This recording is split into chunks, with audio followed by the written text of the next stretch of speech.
না, দূর থেকে মজা দেখি, মজাই লাগে, এরকম ডাকাইত আছে না নাই? আগুন লাগলে পানি দিয়ে নেভায়, অনেকে তেল ঢালে, আছে না নাই? কি করবেন? মিলিয়ে দিবে, আপনার মর্যাদা বাড়িয়ে দিবে কে?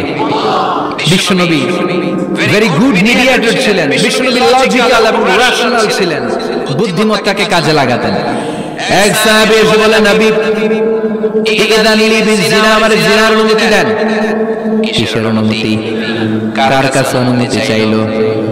অন্যান্য সাহাবারা এই যুবক ছেলেটাকে ধমকাতে লাগলো, বসো, এই মিয়া বসো, বিশ্বনবীর কাছে কি কথা বলে এগুলা?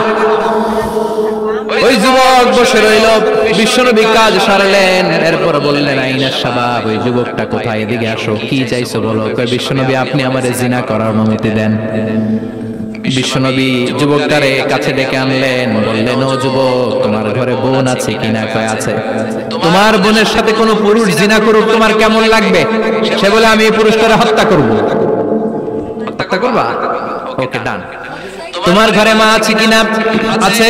তোমার মায়ের সাথে পর পুরুষ জিনা করবে, কেমন লাগবে? কয়, আমি সাইজ করবো ওরে। তোমার ঘরে স্ত্রী আছে কিনা? আছে। তোমার স্ত্রীর সাথে যদি কেউ জিনা করে কেমন লাগবে? বলে, আমি তারে ছাড়বো না। বিশ্বনবী বললেন, তাহলে যেই মহিলার সাথে তুমি জিনা করবা, সেও তো কারো বোন, সেও তো কারো স্ত্রী, সেও তো কারো মা, ঠিক কিনা? সুবহানাল্লাহ, what an intellectual capacity! যুবক বলে, তাই তো, এইভাবে তো ভাবি নাই। আমি যার সাথে পাপ করব সেও তো কারো বোন হবে, সেও তো কারো মা হবে, সেও তো কারো স্ত্রী হবে। ও নবী, আপনি আমারে মাফ করে দেন, আমার জন্য দোয়া করে দেন, যেন তাকওয়ার উপর জীবন প্রতিষ্ঠা করতে পারি। লজিক্যালি জিনিসকে সলভ করার চেষ্টা করতেন। মুআয ইবনে জাবালকে বিশ্বনবী সাল্লাল্লাহু আলাইহি ওয়াসাল্লাম ইমাম বানিয়ে পাঠালেন। উনি ইমামতি করতে গেলেন এক মসজিদে। মাগরিবের সালাতে উনি লম্বা কেরাত ধরলেন। এশার নামাজ শুরু করলেন সূরা বাকারা দিয়ে, কোরআনের সবচেয়ে ছোট সূরা। হ্যাঁ, বড়? কত বড়? বিশাল বড়। এখন ওই এলাকার মুসল্লিরা ছিল কৃষক মুসল্লি। এক কৃষক মুসল্লি সাহাবী নামাজের পেছনে দাঁড়ালেন, দেখলেন বাকারা দিয়ে দৌড়ছে, কেরাত শেষ হয় না, আর দাঁড়িয়ে থাকতে পারে না, পায়ে ব্যথা করে, পিঠে ব্যথা করে।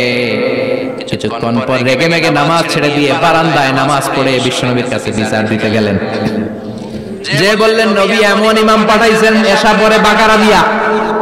বিশ্বনবীকে সর্বনাশ, মুআয তো বেজাল লাগাই ফেলতেছে। ডেকে পাঠালেন, সহিহ বুখারীর বর্ণনা। বিশ্বনবী বললেন, মুআয, what are you doing there? কি করছো তুমি সেখানে? আফাতানুন আনতা ইয়া মুআয, ও মুআয, তুমি কি ফিতনা বাজাও নাকি? তুমি কি ফিতনা ছড়াচ্ছ নাকি? খেটে খাওয়া মানুষ, কৃষক মানুষ, মাঝারি সাইজের কত সুন্দর সূরা আছে, ওয়াদ-দুহা ওয়াল-লাইলি ইযা সাজা, আল-কারিআতু মাল-কারিআ, আসনানাই, আলহাকুমুত তাকাসুর, আসনানাই, এগুলো দিয়ে না পড়ে বড় বড় সূরা তোল্লা কেন্দ্রে মুআয, আফাতানুন আনতা ইয়া মুআয, তোমারে কি আমি অ্যাপয়েন্টমেন্ট দিছি তুমি ফিতনা বাজাবা? খবরদার মুআয, ইয়াসসিরু ওয়ালা তুআসসিরু, ইসলামকে মানুষের কাছে সহজ করে উপস্থাপন করবা। বাশশিরু ওয়ালা তুনাফিরু, ইসলামকে এমন ভাবে উপস্থাপন করবা না যে তোমার কথা শুনে মানুষ দিন থেকে ভেগে ভেগে যায়। তাহলে এই দায়ভার ইসলামের নয়, এই দায়ভার বর্তমানে তোমার কাঁধের উপর। চিৎকার করে বলেন ঠিক কিনা? আমাদের মধ্যে অনেকে ইসলামকে অনেক কঠিন করে ফেলে, মানুষকে আশার বাণী শোনায় না। না পড়লে আপনার বাদ, আপনি বেদাত করছেন, আপনি শিরক করছেন, আপনার কিচ্ছু হবে না।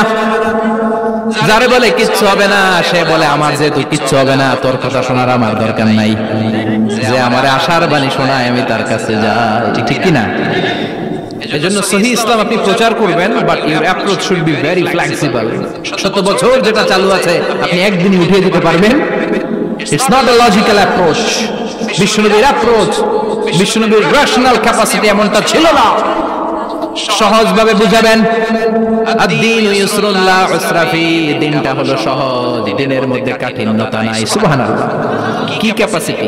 আমি যেমনি আপনাদেরকে নিয়ে বসে ওয়াজ করতেছি, বিশ্বনবী ওয়াজ করতেন, তবে সংক্ষিপ্ত ওয়াজ। আমরা আধা ঘন্টা করে যদি রাখতে চাই, হুজুর আরো আধা ঘন্টা করেন, তো আরো আধ ঘন্টা করে যদি শেষ করতে চাই, হুজুর আর 10 মিনিট করেন। হুজুর ওয়াজ অনেক টেস্ট লাগে, হুজুর নামাজ টেস্ট লাগে না। আছে না নাই? ওয়াজ ভালো লাগে, নামাজ ভালো লাগে না, কিন্তু বিশ্বনবীর ওয়াজ ছিল সংক্ষিপ্ত। আর বিশ্বনবী বলতেন, one of the minor sign before the day of judgement, your lecture will be longer, your সালাত উইল বি শর্টার। কিয়ামতের আগে তোমাদের লেকচার, ইসলামী লেকচার লম্বা হবে, নামাজ হয়ে যাবে সংক্ষিপ্ত। এই আলামত সমাজে আছে না নাই? বিশ্বনবী সংক্ষিপ্ত কথা বলতেন, আর ওনার বুদ্ধিবৃত্তিক ক্যাপাসিটি কাজে লাগিয়ে তিনি বুঝাতেন। হাত দিয়ে ইঙ্গিত করতেন, আঙ্গুলের বিভিন্ন ব্যবহার সমাজে আছে না নাই? এরকম করলে এটা লাইক বলে না, এরকম করলে বলে ডিসলাইক। আবার ক্রিকেটে এরকম করলে কয় ছক্কা, আবার একটা উড়াইলে কয় তুই যা। একটা মানে কি? আবার বিজয় দেখায় কেমনে? কথা কন, ভিক্টরি। আছে না নাই?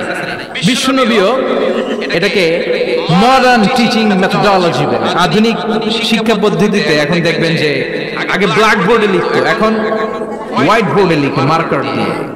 আগে বই থেকে বোঝাতো, এখন ভিজুয়ালাইজ করে, ভিডিও দেখিয়ে শেখানো হয়, ঠিক কি না? বিশ্বনবী এটা করতেন। বিশ্বনবী একবার কিয়ামতের ওয়াজ করছেন, দুইটা আঙ্গুলকে এরকম করে বললেন, আনা বুইস্তু আনা ওয়াস সাআতু কাহাতাইন। এই দুইটা আঙ্গুল যেমনি কাছাকাছি, আমি এবং কিয়ামত এরকম কাছাকাছি নাজিল হয়েছি। আমি এবং কিয়ামত এরকম কাছাকাছি। বুইস্তু আনা ওয়াস সাআতু কাহাতাইন। আবার বলতেন, আনা ওয়া কাফিল ইয়াতীমি কাহাতাইন। আমি এবং ইয়াতীমের রক্ষণাবেক্ষণকারী এই দুইজন জান্নাতের এরকম কাছাকাছি থাকবো। কোন সুবহানাল্লাহ। এরকম আঙ্গুল দিয়ে বিশ্বনবী বোঝাতে চাইতেন। আবার মাটির মধ্যে খেজুর গাছের ডালা দিয়ে লম্বা একটা দাগ টানলেন, ডানে বায়ে অনেকগুলো দাগ টানলেন। সাহাবারা বললেন, এটা কি?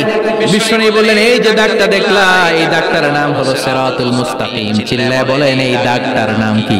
সিরাতুল মুস্তাকিম। আর ডানে বায়ে ছোট ছোট যে দাগগুলো দিলাম, এগুলো হলো সুবুলুশ শয়তান, শয়তানের রাস্তা। সিরাতুল মুস্তাকিমে উঠলে শয়তানের রাস্তা থেকে অনেক হাতছানি আছে না নাই? ডানে বায়ে তাকানো যাবে না।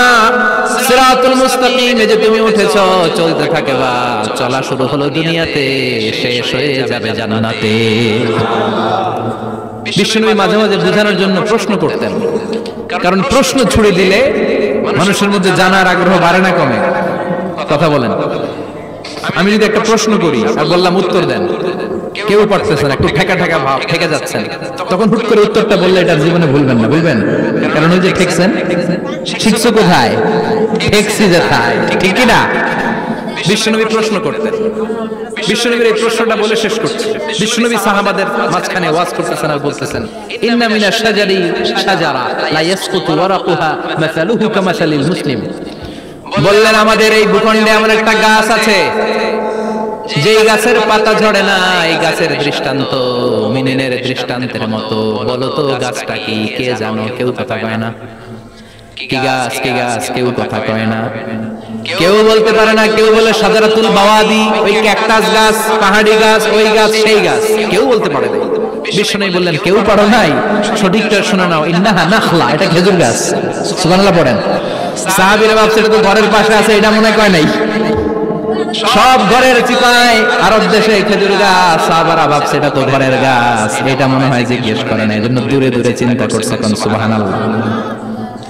সব সাহাবীরা বাড়িতে ফিরে গেল। ওমরে ফারুক ওনার ছেলে আব্দুল্লাহ ইবনে ওমরও গেল। আব্দুল্লাহ বলে, আব্বা, বিষ্ণুবী যে জিজ্ঞেস করেছিল, বলো তো কোন গাছের পাতা ঝরে না, যেই গাছের দৃষ্টান্ত মুমিনের দৃষ্টান্তের মতো? আপনারা কেউ পারেন নাই, আমি কিন্তু জানতাম এটা খেজুর গাছ। ওমরে ফারুক বললেন, বেটা কইলি না কেন? কইতে পারলে নবীর সামনে আমার কলিজাটা এত বড় হয়ে যেত। আমার কলিজার টুকরা ছেলে পেড়েছে, কেউ পারে নাই। আব্দুল্লাহ বলে, বাপ চাচা আপনারা কেউ পারেন না, আমি কই কেমনে? শরম লাগছে, শরম। সুবহানাল্লাহ কইবেন না? QA session, questioning answering session করে বিশ্বনবী সাহাবাদেরকে শিখাতে চাইতেন। এজন্য এ নবী এমন নবী যে নবীর পুরো জীবনের প্রতিটি ইঞ্চি ইঞ্চি জায়গাতে আমাদের জন্য শিক্ষা আছে না নাই? এই শিক্ষাগুলো গ্রহণ করতে রাজি আছেন তো? যা শুনলাম আমল করতে রাজি আছেন তো? বিশ্বনবীর জীবনী গ্রন্থ বেশি বেশি স্টাডি করতে রাজি আছেন ইনশাআল্লাহ? 2-4 জন কইছে খালি। সবাই রাজি আছেন তো ইনশাআল্লাহ? যাদের ঘরে বিশ্বনবীর কোনো জীবনী নাই, বাংলা অনেক জীবনী গ্রন্থ পাওয়া যায়। কোম্পানিগঞ্জের ইসলামী যে লাইব্রেরিগুলো আছে, সেখান থেকে বিশ্বনবীর জীবনী গ্রন্থ কালেক্ট করে পড়বেন। বিশ্বনবীর জীবনী হচ্ছে আমাদের জন্য মডেল, ঠিক কি না? এবং এই মডেল অনুযায়ী যদি আমাদের জীবনকে আমরা সাজাতে পারি, জান্নাতের দুয়ারগুলো আমাদের জন্য খোলা রাখবে কে? আল্লাহ আমাদের সবাইকে কথাগুলো বুঝার ও আমল করার তৌফিক দান করুক, আমরা পড়ি আমিন। অনেক দিনের সাধনা, জল্পনা কল্পনা, আপনার মোহরে নবুয়তে আমার ঠোঁটটা আমি লাগাবো, আপনার মোহরে নবুয়তের মধ্যে আমার ঠোঁটটা লাগে, আমার ঠোঁটটারে আমি জাহান্নাম থেকে পরিত্রাণ করাবো। এজন্য প্ল্যান প্রোগ্রাম করে এতক্ষণ আপনার জামাটা খুলতে বলেছি। আপনার উপরে আমার কোনো হক নাই। আমার আব্বা মা, আমার সম্পদ, আমার জীবন আপনার জন্য কুরবান গো নবী। ওয়াকানা বাইনা কাতিফাইহি খাতামুন নবুওয়া, আর পিঠের মধ্যে কাযিরলিল হাজালা, কবুতরের ডিমের মতো একটা মাহরুন নবুওয়া ছিল। উনি যে শেষ নবী, উনি যে প্রফেট, দ্য লাস্ট মেসেঞ্জার, এটা প্রমাণ আল্লাহ সিল মেরা দিয়েছে বাম দিকের কাঁধে, ডান দিকে না। কোন দিকে? সাহাবারা যারা এটা দেখেছেন তারা বলেছেন যে আমরা দেখেছি এর মধ্যে কিছু চুলও ছিল, একটু লালচে ছিল, একটু উঁচু ছিল।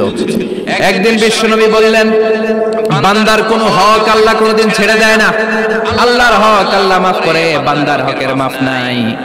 যদিও আমি নবী, আমার উপর যদি কোনো হক থাকে বলো, আমি দিয়ে দেব। কোন সাহাবী দাঁড়ায় না। এক সাহাবী দাঁড়িয়ে বলল, নবী, যুদ্ধের ময়দানে চাবুক চালানোর সময়, লাঠি চালানোর সময় এক কাফেরকে মারতে যে আপনার লাঠির বাড়ি আমার পেটের মধ্যে পড়েছে। আপনি যেহেতু এই কিসাসটা আদায় করতে চান, আপনার পিঠে আমি লাঠির বাড়ি মেরে এটারে শোধ করে দিতে চাই।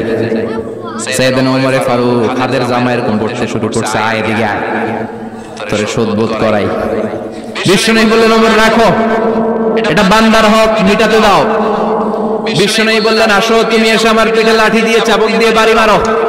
সাহাবী বলে, ও নবী, তখন দুর্ভিক্ষের সময়ের যুদ্ধ ছিল, আমাদের গায়ে জামা ছিল না। যখন আপনি আমার চাবুকটা পিঠের মধ্যে মেরেছেন, আমার পিঠে তখন জামা ছিল না। আপনি যদি যথা নিয়মে কিসাসটা আদায় করতে চান, আপনার জামাটা খুলেন, খালি পিঠের মধ্যে বাড়িটা মার। এবার ওমর ফারুককে ধরে কে?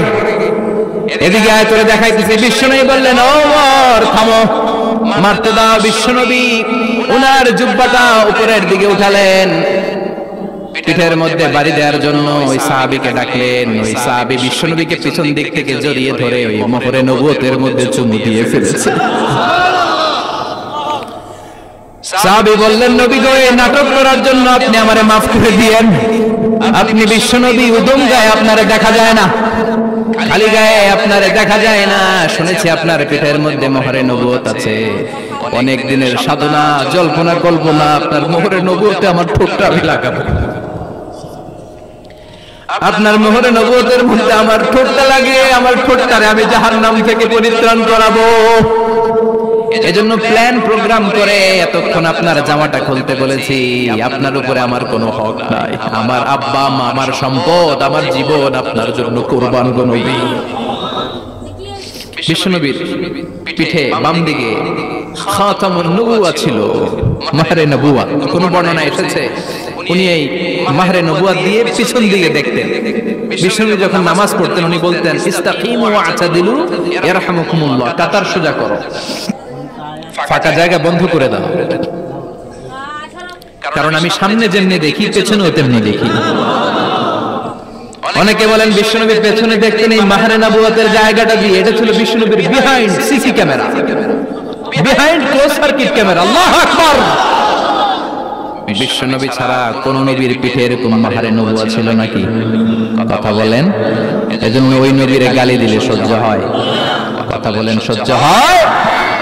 আবিয়াদুল ইবতাইন, বগল ছিল শুভ্র সাদা। আমাদের বগল কি সাদা? দুর্গন্ধ, কুৎসিত, কালো, তাই না? বিশ্বনবীটা কালো? কথা কন, শুভ্র সাদা।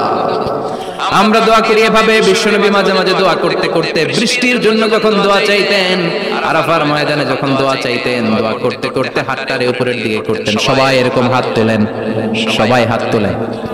বিশ্বনবী মাঝে মাঝে আবেগের চোটে এইখান থেকে হাতটা এই জায়গায় নিয়ে যেতেন। সুবহানাল্লাহ।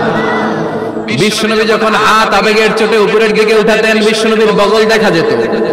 সাহাবারা বলতেন, হাত্তা ইউরা বায়াদু ইবতাইহি, এই সুযোগে আমরা দেখতাম ওনার বগলটা ধবধবে সাদা। কোনো দাগ ছিল না। মুস্তাওয়াল জাবিন, প্রশস্ত ললাট ছিল। আসাম্মুল আনফ, খাড়া নাক ছিল। বিষ্ণুনবীর নাক কিন্তু বোচা ছিল না। এরকম চ্যাপটা নাকরে আপনারা কোম্পানিগঞ্জে কি বলেন? চাকমা, কি নাক? হ্যাঁ, বুসা, নাক বুসা বা বোচা। বিষ্ণুনবীর নাক এই চাকমা স্টাইলে নাক ছিল না, খাড়া ছিল, খাড়া নাক ছিল। সুবহানাল্লাহ পড়ুন। মুফাল্লিজুল আসনান, দাঁতগুলো ছিল পরিপাটি। বিশ্বনবীর দাঁতের দিকে তাকালে, বিশ্বনবীর হাসির দিকে তাকালে মনে হতো হাসিতে যেন মুক্তা ঝরে। বিশ্বনবী দেখতে কেমন ছিল আন্দাজ পাচ্ছেন না মোটামুটি? এই চমৎকার দেহটা নিয়ে যখন আয়নার সামনে দাঁড়াতেন, বিশ্বনবী জোস জোস পোজ দিতেন না।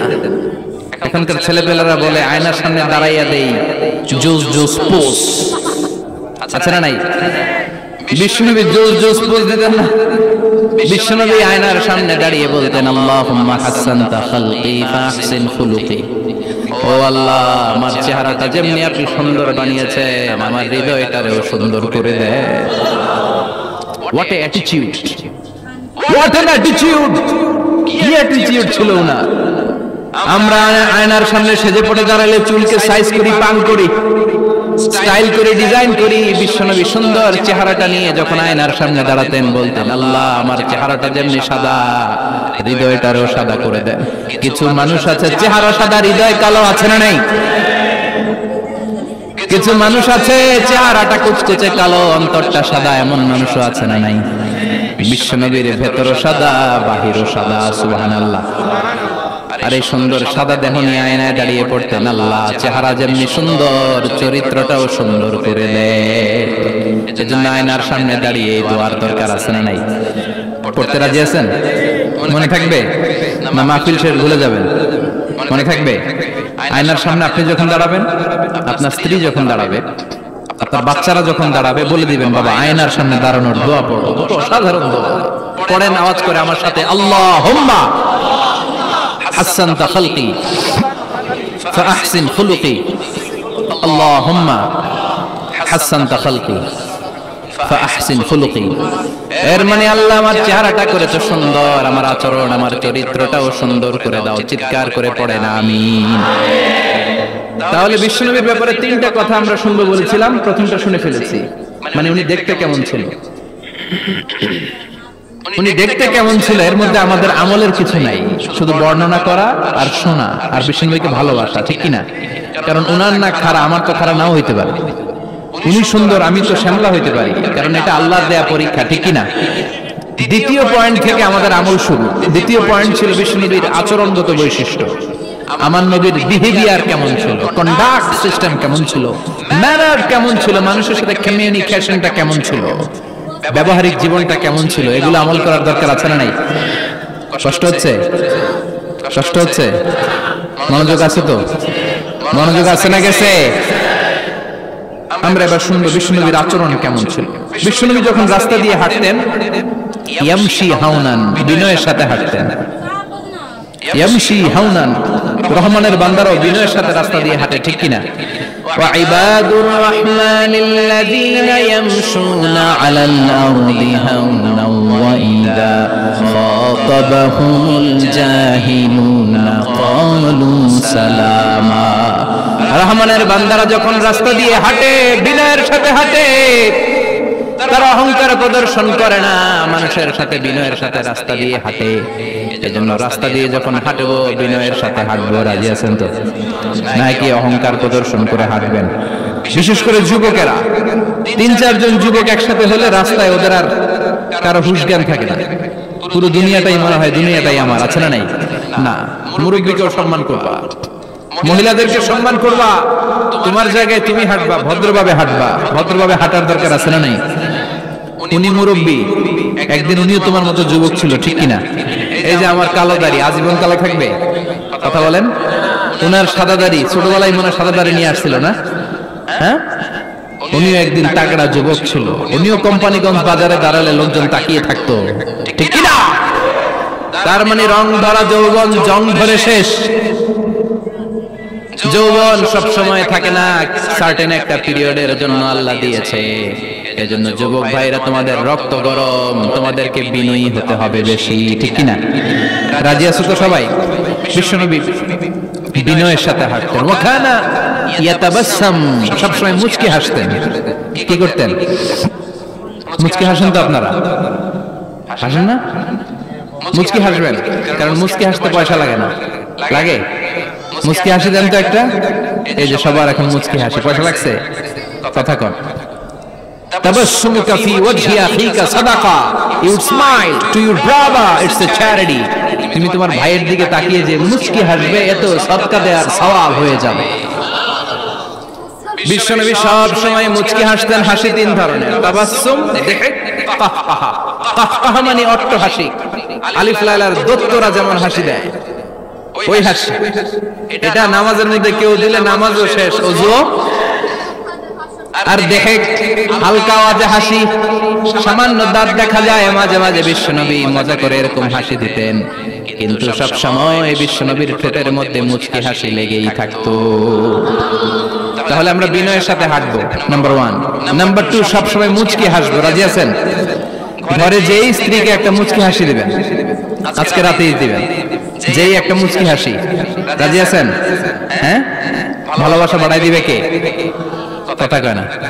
ভালোবাসার কথা আসলে আওয়াজ কমে যায়। ভালোবাসার কথাও কোরআনে আছে না নাই? আল্লাহু আকবার। আল্লাহ দাম্পত্য জীবনের ভালোবাসা তুমি বাড়িয়ে দাও। ইযাল তাফাতা ইলতাফাতা জামিআন। এই দুই একজন ওঠা বসা করতেছে কেন? ওঠা বসা করা যাবে না, বসেন। আর অল্প কয়েক মিনিট কথা বলবো। এখানে তো অনেক বিশৃঙ্খলা, আমি তো বলতেছি না কিছু, অনেক বিশৃঙ্খল হয়ে গেছে মাহফিলটা। ওঠা বসা করা যাবে না, বসেন। 2-4 মিনিট কথা বলে আমরা একসাথে বিদায় নিব। কারণ এই মাহফিলগুলোর একটা সৌন্দর্য আছে, আপনি ওঠা বসা করলে সৌন্দর্যটা নষ্ট হয়। আপনি কি মনে করছেন শুধু এই মিডিয়া কর্মীরাই ভিডিও করে, ফেরেশতাদের ভিডিও নাই? ওয়া কুল্লা শাইইন আহসাইনাহু ফি ইমামিন মুবিন। ফেরেশতাদের ভিডিও ক্যামেরার নাম ইমামুম মুবিন। সুবহানাল্লাহ পড়েন। এই ইমামুল মুবিন নামক ক্যামকর্ডার, এটা দিয়ে তারা রেকর্ড করে নিয়ে যায়। এজন্য ওঠা বসা করলে এটা সুন্দর লাগবে। কথা বলেন। আর উঠবেন কেউ? আর কয়েক মিনিট কথা বলবো, আমরা কেউ উঠবো না ইনশাআল্লাহ। পড়েন। ইযাল তাফাতা ইলতাফাতা জামিআন। বিশ্বনবীর যদি ডানে বায়ে কোথাও তাকানোর দরকার হতো, উনি আর চোখে তাকাতেন না। অনেকে এইভাবে বসে আছে, ডানা নেই, এইভাবে এমনি তাকায়। আচ্ছা না নাই? এইভাবে তাকানো যাবে না। বিশ্বনবী ডানে তাকানোর দরকার হলে ইলতাফাতা জামিআন, অ্যাবাউট টার্ন, ঘুরে যেতেন, ঘুরে এইভাবে তাকাতেন। আবার বায়ে তাকানোর দরকার হলে বুকটা নিয়ে, শরীরটা নিয়ে ঘুরে যেতেন, এইভাবে তাকাতেন। সুবহানাল্লাহ পড়বেন না? আর চোখে তাকানো কি ভালো স্বভাব? বিশ্বনবী ইযাল তাফাতা ইলতাফাতা জামিআন, যেদিকে তাকাবেন ওদিকে ফুল্লি মনোনিবেশ করতেন, তারপরে তাকাতেন। সুবহানাল্লাহ পড়েন। ওয়া কানা মুস্তাহিয়ান, লাজুক ছিলেন, বেশ লাজুক। এখন সমাজে লাজুকতা নাই, লাজ শরম আমরা হারাতে বসেছি, ঠিক কি না? বিশ্বনবী আশাদ্দু হায়াআন মিনাল আযরা ফি খিদরিহা, যেই মেয়েদের বিয়ে হয় নাই, এমন ভার্জিন নারী, কুমারী নারী যারা পর্দার ভেতরে অনেক লাজুক হয়ে বসে থাকে, বিশ্বনবী পর্দার আড়ালে ওই কুমারী নারীদের চাইতেও বেশি লাজুক ছিলেন। এত লাজুক ছিলেন, এত লাজুক ছিলেন, লজ্জা পেলে চেহারাটা বিশ্বনবীর লাল হয়ে যেত। ছোট্টবেলায় হালিমাতুস সাদিয়ার বাড়িতে যখন দুধ খেতে গিয়েছিলেন, বিশ্বনবীর দুধমা হালিমাতুস সাদিয়া বলে, এই কুরাইশি মুহাম্মদ ছেলেটাকে কখনো কাঁদতে দেখি নাই। ক্ষুধা লাগলেও কাঁদে না, ব্যথা পেলেও কাঁদে না, শুধু লজ্জাস্থানের জায়গা থেকে কাপড়টা একটু সরে গেলে ছোট্ট মুহাম্মদ চিৎকার দিয়ে ওঠে। কি বুঝে সে? ক্ষুধা লাগলেও কাঁদতো না, ব্যথা পেলেও কাঁদতো না, লজ্জাস্থানের জায়গা থেকে কাপড় সরে গেলে বিশ্বনবী চিৎকার দিয়ে উঠতেন। সুবহানাল্লাহ পড়েন। এজন্য লজ্জা শরমের দরকার আছে না নাই? ইযা লাম তাসতাহি ফাসনা মা শি'তা, যদি লজ্জা শরম না থাকে যা মন চায় তাই করতে পারো। এটা আমাদের বাংলাদেশে ব্যাপক, লাজ শরম কিচ্ছু নাই, যে যেটার যোগ্য না সে সেটা করতে যায়, ঠিক কি না? এই যে হিরো আলমের মনোনয়ন নিয়ে টানাটানি, কোন লজ্জা শরম আছে? আমার যোগ্যতা থাকতে হবে না? আমাকে রাজনীতি জানতে হবে না? আমাকে যদি আজকে বলে মিজানুর রহমান আজহারী আপনি অনেক কোয়ালিফাইড লোক, আপনি কালকেই দেশের প্রধানমন্ত্রী, আমি ওই জায়গায় বেহুশ। কারণ আমার নাই কোনো রাজনৈতিক জ্ঞান, নাই কোনো ডিপ্লোম্যাটিক জ্ঞান, নাই কোনো কূটনৈতিক জ্ঞান, এই কাজ আমার নয়। এজন্য লাজুকতার বড় দরকার। যেখানে যার বসা দরকার সে সেখানে যাবে। কিয়ামতের আগে যেই লোক যেই চেয়ারে বসার দরকার ওই লোক ওই চেয়ারে বসবে না। এটা হলো কিয়ামতের আলামত। জোরে কোন ঠিক কিনা? সভাপতি হওয়ার যোগ্যতা নাই, সভাপতি হয় আছে না নাই? সেক্রেটারি হওয়ার যোগ্যতা নাই, সেক্রেটারি হয় এরকম সমাজে আছে না নাই? নেতা হওয়ার যোগ্যতা নাই, নেতা হয় আছে না নাই? সবগুলো কিয়ামতের আলামত। আমার বিশ্বনবী এমন লাজুক ছিলেন, বিশ্বনবীর মতো এমন লাজুক নবী আর কেউ ছিল নাকি? কথা বলেন। ওয়াকানা আসহাবুল মাইমানা, বিষ্ণুবী ডানপন্থী ছিলেন। কি পন্থী? কি পন্থী? মুষ্টিবদ্ধ ডান হাতটাকে এরকম উপরের দিকে করেন আর চিৎকার করে বলেন বিষ্ণুনবী কোন পন্থী ছিল? আমরা কোন পন্থী? জান্নাতে কারা ঢুকবে? কোন বামপন্থীর স্থান জান্নাতের ভেতরে হবে? চিৎকার করে বলেন কোন নাস্তিক জান্নাতে ঢুকতে পারবে? এজন্য নবীদের মতো ডানপন্থী হতে হবে। যেরকম ঠিক কিনা? বিশ্বনবী সব ভালো কাজগুলো ডান দিক দিয়ে করতে পছন্দ করতেন। জামা পরলে ডান দিক দিয়ে, খাবার বিতরণ করলে ডান দিক দিয়ে, মুসাফা করা শুরু করলে ডান দিক দিয়ে, ডান দিক দিয়ে ভালো কাজ বিশ্বনবী পছন্দ করতেন। সুবহানাল্লাহ পড়েন। আসহাবুল মাইমানা, বিশ্বনবী মেহমানদারি করতে পছন্দ করতেন। আমরা করি তো? মেহমানদারি করান? মেহমান ঘরে আসলে ভালো লাগে? খারাপ লাগে কার কার দেখি? সবার ভালো লাগে, কিন্তু আমরা অনেকে খুশি হই না। মেহমান আসলে নাখোশ হই, নিজে খাইতে পাই না। মেহমান আইছে কে? খাওয়ামু করতে, খাওয়ান নাই যেন ও খাওয়ান বানাইছে। খাওয়ান পাঠায় কে? রিজিক দেয় কে? গোটা বিশ্বের সবাই মিলে আমরা একটা চাল বানাতে পারবো নাকি? ও মিয়া চাইনিজ চাউল না, চাইনিজ ডিম না, ওগুলো সবাই পারে, ঠিক কিনা? আল্লাহর বানানো ন্যাচারাল চাল, গাছের মধ্যে হওয়া যেই চাল, ধান আল্লাহ তৈরি করেছে, এরকম ধান, এরকম একটা পেয়ারা, এরকম ছোট্ট একটা কমলার টুকরা গোটা বিশ্বের সবাই মিলে বানাতে পারে নাকি? এজন্য রিজিকের মালিক কে? মেহমান আপনার রিজিকে ভাগ বসাতে আসে না, সে তো তার রিজিক নিয়ে আসে। সে আরো এসে আপনার রিজিকে বরকত ঢুকিয়ে দিয়ে যায়। চিল্লা এখন ঠিক কিনা? কারণ আমরা বরকতে বিশ্বাসী। বরকত বিশ্বাস করেন? 5 লাখ টাকা মাসে কামায়, ডাইন হাতে বা হাতে, আছে না নাই? হালাল হারাম ইচ্ছা মতো কামায়, মাস শেষে কিচ্ছু থাকে না, এরকম ডাকাইত আছে না নাই? হসপিটালের একটা বিল পরিশোধ করতে 3 লাখ চলে যায়, ঋণের বোঝায় জর্জরিত, রাতে ঘুম নাই, তার মানে বরকত নাই। আরেকজনের বেতন 20,000, কয় হাজার? বাড়ি ভাড়া 6,000, বাজার খরচ 6,000, ছেলে মেয়ের স্কুলের বেতন 6,000, বেড়ায় দান করে আরো 1,000, আরো থাকে।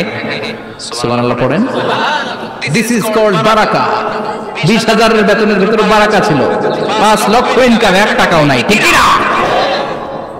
এজন্য কোটি টাকার মালিক দেখলে মনে করবেন না অনেক সুখ। এই দুনিয়ার জীবনটা ধোঁকা, মোহাচ্ছন্ন হয়ে আছি আমরা। এটা ধোঁকা, এটা মরিচিকা, এটা চাকচিক্যময় একটা জায়গা। মৃত্যুর পর মনে হবে একটা দুঃস্বপ্ন ঘটেছিল আমার। বিশাল এক জগৎ পড়ে আছে সামনে। দুনিয়াটাই ধোঁকা, দুনিয়াটাই মোহের জায়গা। আমরা সবাই মোহাচ্ছন্ন হয়ে আছি। দুনিয়ার উদাহরণ হলো 3টা লাশ আর 4টা স্বর্ণের টুকরার সমান। 3 জন যুবক কাজের জন্য বেরিয়েছে, পথিমধ্যে 4টা স্বর্ণের টুকরা পেয়েছে। যুবক কয়টা? স্বর্ণ পাইছে কয়টা? মহা খুশি, খুশিতে বাকবাকুম। 4টা স্বর্ণের বড় বড় টুকরা পেয়েছে। আমরা আজীবন খেলে বসে খেয়ে যেতে পারবো, কিচ্ছু লাগবে না আমাদের। 3 বন্ধু বলে ভাগ করি, আরেকজন বলে ক্ষুধা লাগছে। একজন যা বাজার থেকে রুটি কিনে নিয়ে আয়, খাওয়ার পরে ভাগ করবে। একজন রুটি কিনতে গেল, শয়তান 2টারে বুঝায়, ওইটারে মারতে পারলে ভাগ বটোয়ারা সহজ হবে। তোরা 2 জন স্বর্ণ 4টা, তুই নিবি 2টা, ও নিবে 2টা। হিসাব সহজ না? 2 বন্ধু প্ল্যান করছে, ওইটারে মাইরা তুই 2টা, আমি 2টা।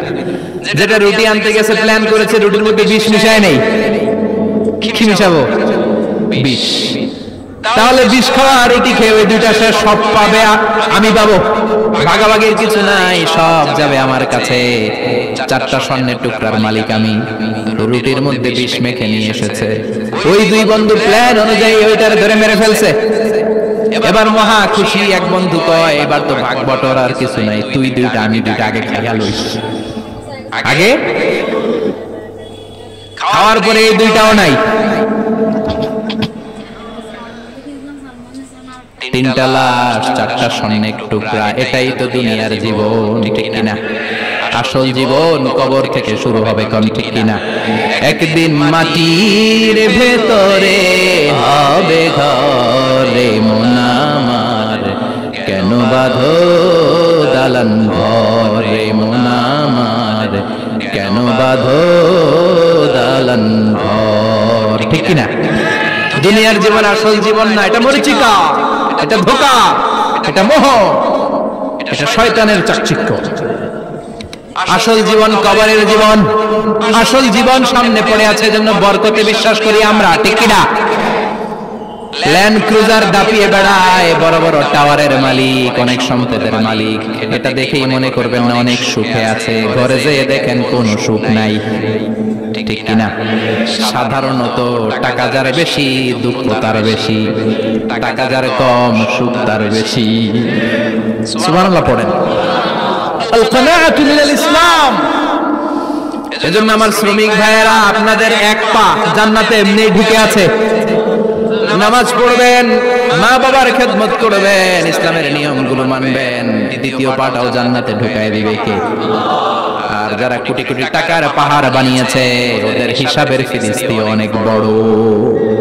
বিশাল বাড়ির মালিক, ল্যান্ড ক্রুজার চালায়, সাবরোলেট চালায়, পোরশে, ফারারে, ল্যাম্বরগিনি চালায়, আছে না নাই? ঘরে সুখ নাই, রাতে ঘুম নাই, টেনশন আর টেনশন, 4টা ট্যাবলেট খেয়ে আধা ঘন্টা ঘুমাতে পারে না, এরকম ধনী আছে না নাই? সব ধনীরা আবার এক পাল্লায় মাইপেন না। হালাল পন্থায় মাথার ঘাম পায়ে ফেলে যেই ধনী ব্যবসায়ীরা বড়লোক হয়েছে, ওদের ঘরে ঠিকই শান্তি আছে। তার মানে টাকা যার বেশি, ওষুধ তার বেশি, কিচ্ছু খেতে পারে না। দেখবেন ধনীদের খাবারের ডায়েটে থাকে ভেজিটেবলস আইটেম, ঠিক কিনা? এমনি হজম হয় না, আবার ডাক্তারের কাছে গেলে বলে কিচ্ছু খাবেন না, খালি ঘাস খাবেন। কি খাবেন? মানে ভেজিটেবল খাবেন, সবজি খাবেন তো সুস্থ থাকবেন, আছে না নাই? ঘুম নাই, শান্তি নাই। এই যে কোম্পানিগঞ্জ বাজারের যারা কুলি মজুর শ্রমিক, এদের ঘুমে ঝামেলা আছে, কথা বলেন? ধনী পয়সাওয়ালা কোটিপতি, সে ঘুমের ট্যাবলেট খায়, ঘুমের জন্য যে ট্যাবলেট লাগে রিকশাওয়ালা ওইটাই জানে না, ঠিক কিনা? 1000 কোটি টাকার মালিক হলে বাড়ি কিনা যায়, গাড়ি কিনা যায়, সুখ কিনা যায় না। কোম্পানিগঞ্জ বাজারে সুখ বিক্রি হয় এমন দোকান আছে নাকি? কথা কোন? একটাও নেই। কি করলেন আপনারা? সুখের দোকান দিতে পারলেন? কি আজীব তামাশা! টাকা দিয়ে সুখ কিনা যায় না, গাড়ি কিনা যায়, বাড়ি কিনা যায়, কিন্তু সুখ নো ওয়ে, কেনা যায় না। টাকা হলে জাজিম কিনা যায়, বালিশ কিনা যায়, ঘুম কিনা যায় না। ঘুম কিনা যায়? ফার্মেসিতে ডাক্তারের কাছে যে যদি বলেন 2000 টাকার ঘুম দেন, দিবে? ডাক্তার কি বলবে? দূর মিয়া, আমারই ঘুম আসে না, তোমারে আমি ঘুম বিক্রি করব।